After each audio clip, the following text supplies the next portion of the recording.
love, okay? I promise. I call some of my closest friends bitch. You know what I mean? Bitch could be anything. Stay focused. Next comic coming to the stage. Keep it going for Linda Metzler.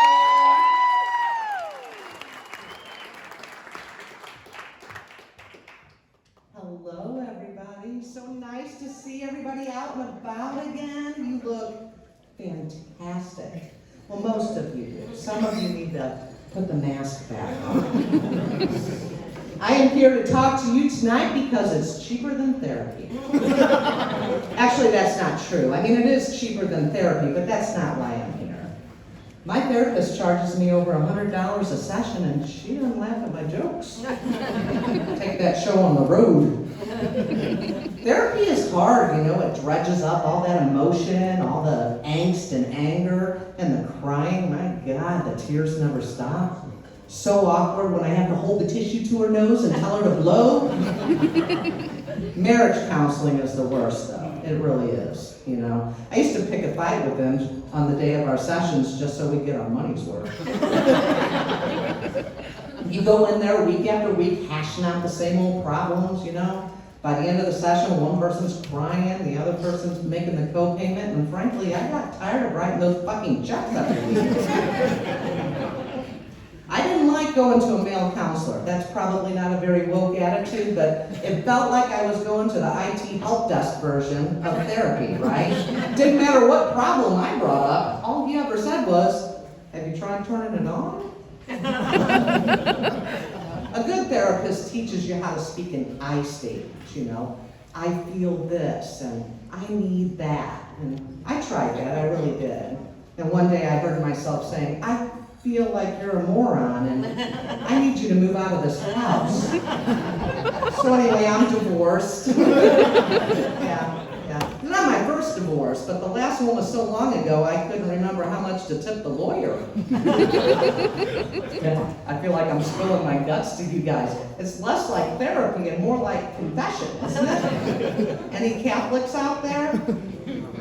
I think that's the best religion. I grew up Catholic, you know, that's the only one that has that get out of jail free card. You're like, you have a punch card of sins, and once you fill up all the punches, you go to confession, act of contrition, maybe 5 Hail Marys, clean slate. You get to go out for round 2. My big sin was getting pregnant when I was 17 years old. My parents were not happy about it, but frankly, they should have suspected a problem when I chose Cinnamon as my confirmation name. There were 4 of us, kids, you know, Irish Catholic. One of us was bound to get pregnant, and, well, God chose me. I had that first baby when I was 18, and then I just kept going. I have 5 daughters. 5 daughters. Kids are like shots of tequila. You never realize you've had too many until after that last one, and by then it's too late.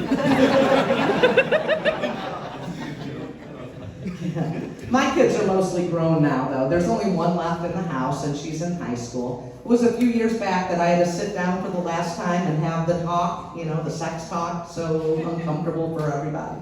But I was 50 years old, and I had just gotten divorced, and I had so many questions. I'm doing okay, though, you know. I'm digging the single life. I had boudoir photos done a couple of years ago. Know what those are? Yeah. Most women do them as gifts for their husbands or their boyfriends. I did it just for myself, for my confidence. But where do you go with that? Like, you can't hang them up in the foyer. You can't post them on Facebook, you know. Aunt Peggy would freak out if she saw me in a leather bra and a red Chase velvet lounge. So anyway, you know, I know that my self-worth is about more than the packaging I do. I really know that. I am a woman of substance. The problem is that substance is mayonnaise. Here we go with the food again. Back to the therapy topics, aren't we? You know, show us on the doll where they force-fed you the tater tots, Linda. It's a constant issue in my life. It'll be a lifelong struggle, you know, food and exercise. I do my best. I used to wear one of those fitness bracelets, but it died. You know, the Fitbit people told me cause of death was suicide. I actually have lost 40 pounds since my divorce, so pretty proud of that.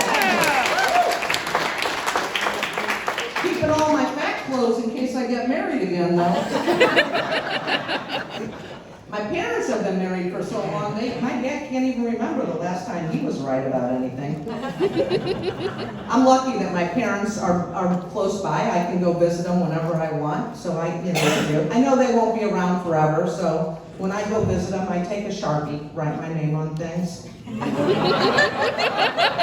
Hey, I'm a planner, I'm planning for my own demise too. I have a last will and testament and advanced medical directives, so now I can finally visit that permanent vegetative state I've heard so much about. And I want my kids to be ready. I told my kids, I said, listen, if I die suddenly and my last words to you were at all unkind or harsh, from the bottom of my heart, I need you to know, I forgive you. You guys have been great. I'll be out in the lobby with glossy boudoir photos, only $100 each. You've earned it. You've earned it. You come out there, you laughed way more than my therapist did. Thank you.